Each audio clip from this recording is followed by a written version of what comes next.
They wore powdered wigs by day and masks by night, slashing faces, branding flesh, torturing strangers just for amusement. This was not a secret cult. These were London's elite. They called themselves the Mohocks. In 1712, during Queen Anne's reign, London was a city divided. By day, strict social rules, powdered faces, polished silver. But by night, something rotted beneath. A group of wealthy young men, sons of noblemen, judges, and politicians, formed a secret club. They met in taverns near Covent Garden, Fleet Street, and St. James's. Their goal wasn't money. It was power through fear. They called themselves the Mohocks, a twisted nod to the Mohawk tribe, meant to sound exotic and terrifying. They wore black silk masks, often with elongated noses or grotesque expressions, designed to hide their identities and amplify fear.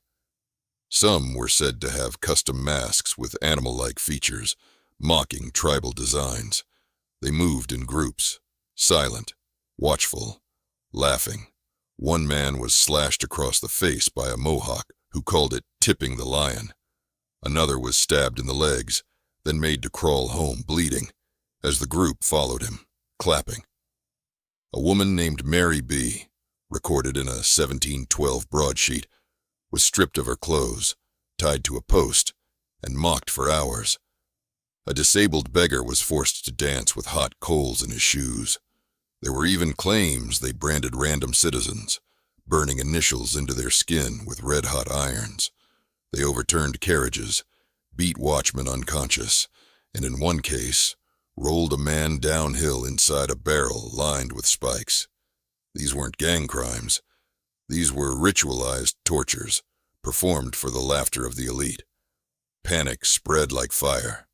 On March 18, 1712, Queen Anne issued an official royal proclamation offering a 100-pound reward for the capture of any Mohawk. Armed mobs began patrolling London streets. Citizens carried clubs. The newspapers screamed of a new reign of terror. At least 24 men were arrested, but almost none were punished.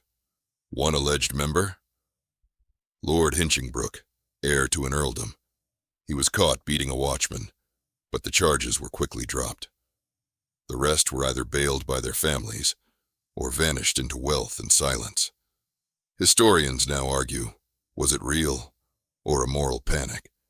But the proclamation, court records, and first-hand accounts say otherwise. The Mohawks may not have lasted long, but their darkness lingered. Whispers of masked noblemen torturing the poor would haunt London's alleys for over a century.